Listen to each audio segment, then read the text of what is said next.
नमस्कार दोस्तों, स्वागत है आपका बिहार जीविका भर्ती 2025 कम्युनिटी कोऑर्डिनेटर की स्पेशल सीरीज में।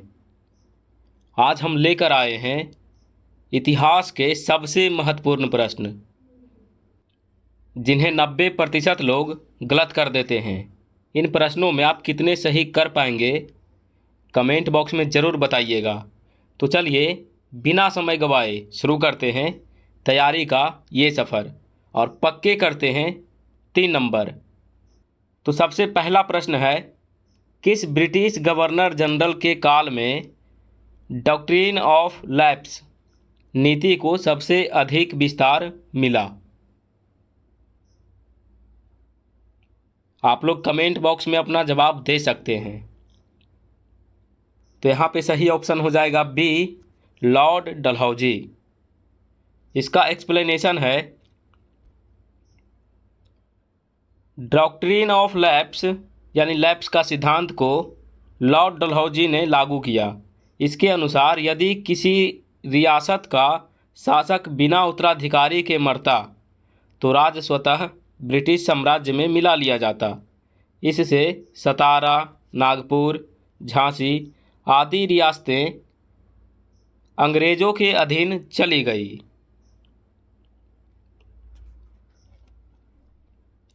चलिए बढ़ते हैं अगले प्रश्न की ओर और प्रश्न है, 1857 के विद्रोह में कौन सा केंद्र सबसे देर से शांत हुआ?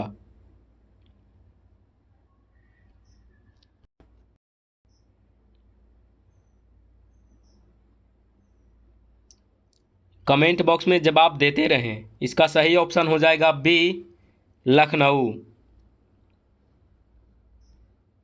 एक्सप्लेनेशन है, लखनऊ में बेगम हजरत महल के नेतृत्व में लंबे समय तक संघर्ष चला।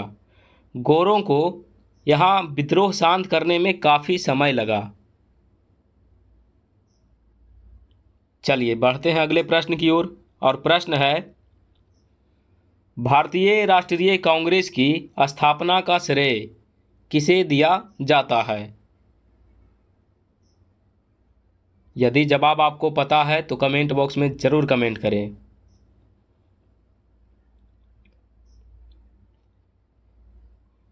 सही ऑप्शन हो जाएगा ए ओ ह्यूम। चलिए एक्सप्लेनेशन को देख लेते हैं। व्याख्या है, ए.ओ. ह्यूम एक रिटायर्ड ICS अधिकारी थे। उन्होंने 1885 में भारतीय राष्ट्रीय कांग्रेस की स्थापना कराई। उद्देश्य भारतीयों को अंग्रेजी शासन के प्रति वफादार रखना था, लेकिन बाद में यह स्वतंत्रता संग्राम का मुख्य मंच बना। चलिए बढ़ते हैं अगले प्रश्न की ओर और प्रश्न है, ड्रेन ऑफ वेल्थ का सिद्धांत किसने प्रतिपादित किया?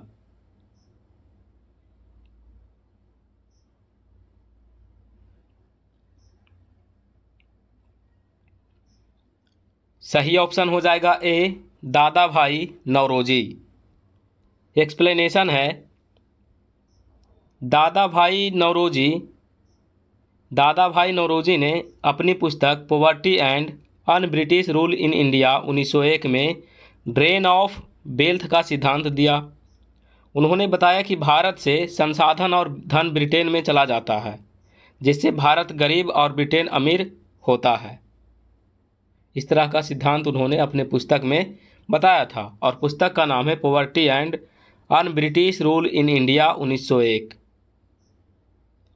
चलिए बढ़ते हैं अगले प्रश्न की ओर और प्रश्न है, भारतीय राष्ट्रीय आंदोलन में सूरत अधिवेशन 1907 किस कारण प्रसिद्ध है?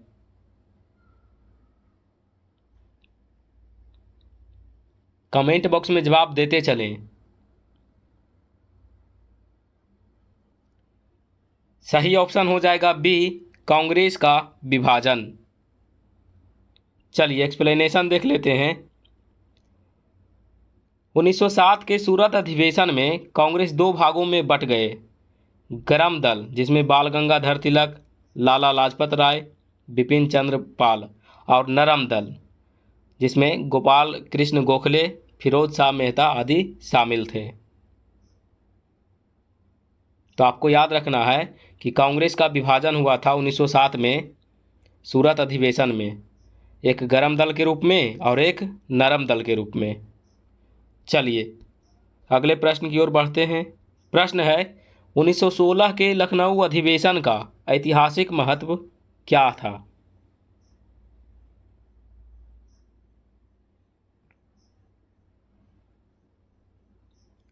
सही ऑप्शन हो जाएगा बी, कांग्रेस और मुस्लिम लीग में समझौता। एक्सप्लेनेशन है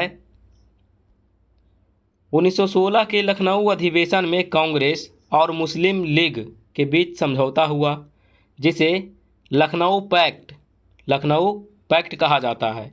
इसके तहत दोनों ने एक दूसरे की मांगों का समर्थन किया। चलिए बढ़ते हैं अगले प्रश्न की ओर। और प्रश्न है भारत में होम रूल लीग की शुरुआत किसने की?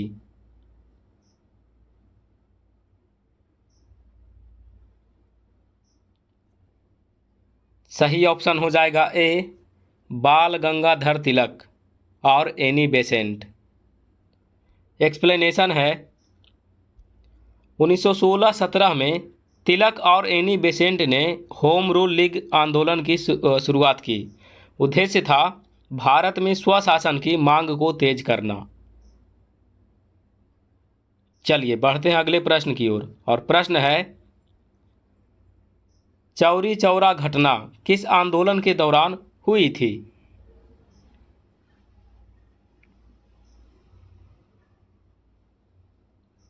सही ऑप्शन हो जाएगा ए, असहयोग आंदोलन। एक्सप्लेनेशन है 1922 में चौरी चौरा उत्तर प्रदेश में आंदोलनकारियों ने पुलिस चौकी में आग लगा दी, जिससे कई पुलिसकर्मी मारे गए। इसके बाद गांधी जी ने असहयोग आंदोलन वापस ले लिया। अगला प्रश्न है भारतीय स्वतंत्रता संग्राम का पहला मास जनांदोलन कौन सा था?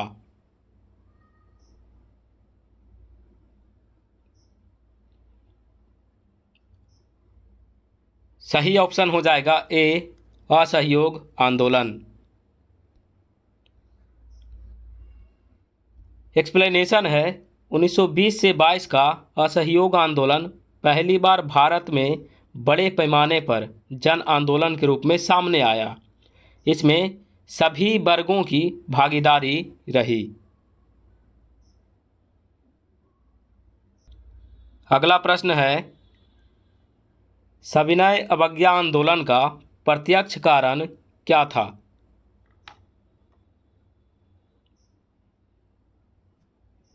सही ऑप्शन हो जाएगा सी, दांडी मार्च। एक्सप्लेनेशन है 1930 में गांधी जी ने 240 मील पैदल यात्रा करके समुद्र तट पर नमक कानून तोड़ा। इसी से सविनय अवज्ञा आंदोलन शुरू हुआ।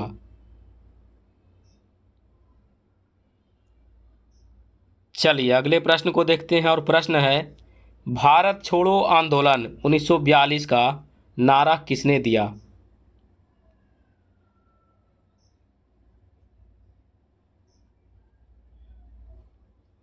सही ऑप्शन हो जाएगा बी, गांधी जी।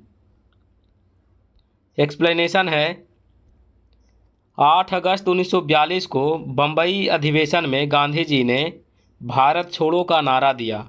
इसे करो या मरो आंदोलन भी कहा जाता है। अगला प्रश्न है भारतीय संविधान सभा का गठन किस योजना के आधार पर हुआ? अगर इसका जवाब पता है तो आप कमेंट बॉक्स में कमेंट कर सकते हैं। आप इसका आंसर दे सकते हैं कमेंट बॉक्स में। तो इसका सही उत्तर हो जाएगा ए, कैबिनेट मिशन योजना। एक्सप्लेनेशन है 1946 की कैबिनेट मिशन योजना के आधार पर संविधान सभा का गठन हुआ, जिसने भारत का संविधान बनाया। अगला प्रश्न है, भारत का संविधान किस तारीख को लागू हुआ?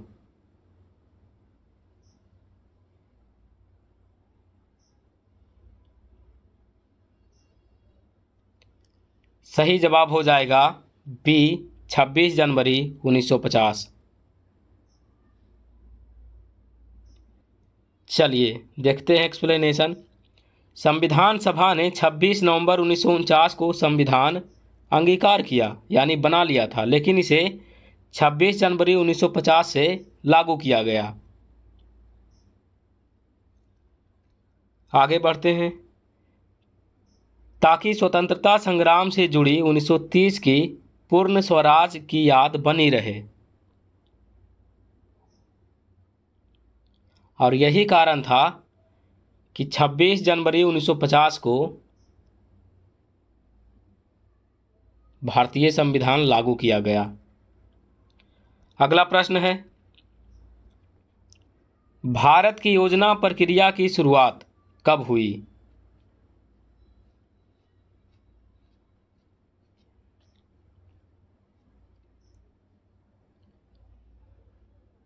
सही ऑप्शन हो जाएगा ए 1951।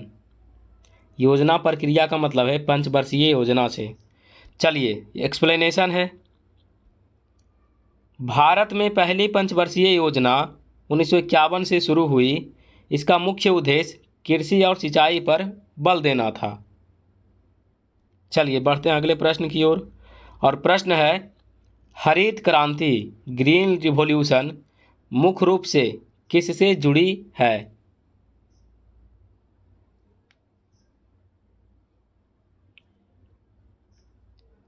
सही ऑप्शन हो जाएगा बी उन्नत बीज और तकनीक। एक्सप्लेनेशन है, हरित क्रांति 1960-70 के दशक में HYV बीज रासायनिक खाद और सिंचाई के प्रयोग से गेहूं और चावल की पैदावार तेजी से बढ़ी। यानी जो बीज का इस्तेमाल इस समय किया जा रहा था वो था HYV 1960 से 70 के दशक में, और इसका जो उद्देश्य था वो गेहूं और चावल में वृद्धि था। चलिए अगले प्रश्न को देखते हैं, और प्रश्न है, गुलामी की जंजीरें तोड़ो का नारा किसने दिया?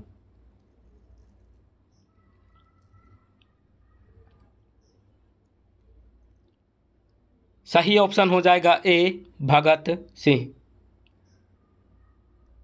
एक्सप्लेनेशन है, भगत सिंह और उनके साथियों ने अंग्रेजी शासन के खिलाफ युवाओं को प्रेरित करने के लिए यह नारा दिया था।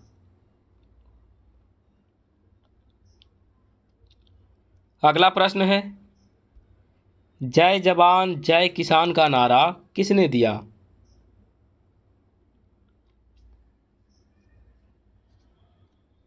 सही ऑप्शन हो जाएगा बी लाल बहादुर शास्त्री। व्याख्या है, 1965 के भारत पाक युद्ध के समय शास्त्री जी ने यह नारा दिया, जिससे किसानों और सैनिकों का उत्साह बढ़ा। अगला प्रश्न है, श्वेत क्रांति व्हाइट रिवॉल्यूशन किससे संबंधित है?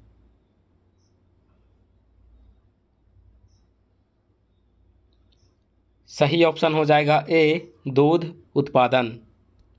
एक्सप्लेनेशन है, श्वेत क्रांति का नेतृत्व डॉक्टर वर्गीस कुरियन ने किया। इसका उद्देश्य भारत को दूध उत्पादन में आत्मनिर्भर बनाना था। चलिए अगले प्रश्न की ओर बढ़ते हैं, और प्रश्न है, ग्राम स्वराज की अवधारणा किसने दी?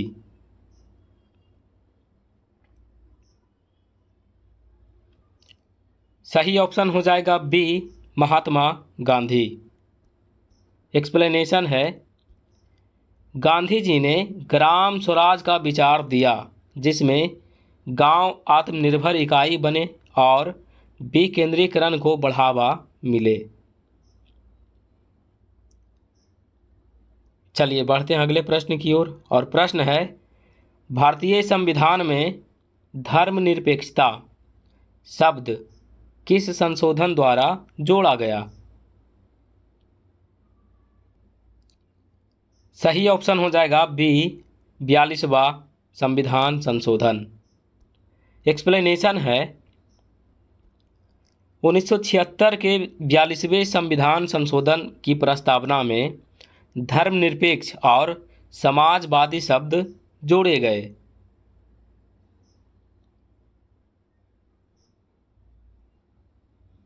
चलिए बढ़ते हैं अगले प्रश्न की ओर, और प्रश्न है, संपूर्ण क्रांति आंदोलन किससे संबंधित है?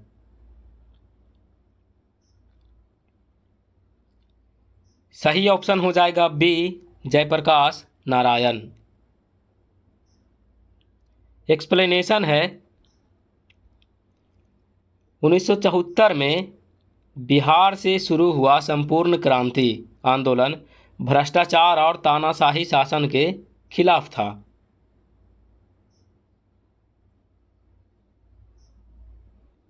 अगले प्रश्न की ओर बढ़ते हैं, और प्रश्न है, भारत में आपातकाल कब लगाया गया?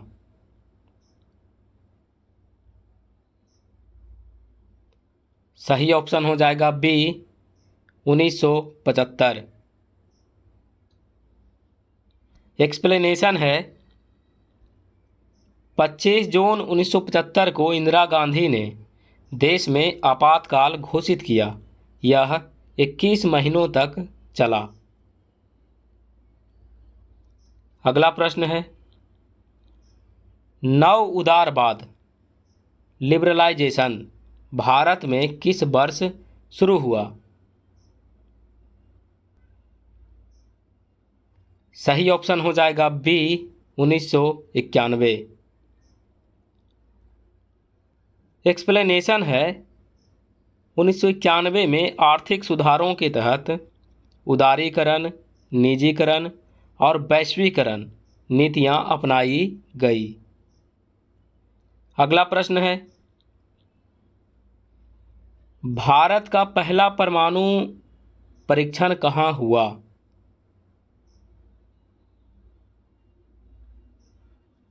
सही ऑप्शन हो जाएगा ए, पोखरण, जो कि राजस्थान में है। एक्सप्लेनेशन है, 1974 में राजस्थान के पोखरण में भारत का पहला परमाणु परीक्षण हुआ। इसे स्माइलिंग बुद्धा के नाम से भी जाना जाता है। चलिए अगले प्रश्न को देखते हैं, और अंतिम प्रश्न भी है, मेक इन इंडिया अभियान किस वर्ष शुरू हुआ? सही ऑप्शन हो जाएगा बी, 2014। एक्सप्लेनेशन है, प्रधानमंत्री नरेंद्र मोदी ने 2014 में मेक इन इंडिया अभियान शुरू किया। इसका उद्देश्य भारत को उत्पादन का वैश्विक केंद्र बनाना था। तो दोस्तों, उम्मीद है यह वीडियो आपको पसंद आया होगा। वीडियो पसंद आया तो वीडियो को करिए लाइक और चैनल को करिए सब्सक्राइब, और अपने दोस्तों के साथ शेयर करना ना भूलें।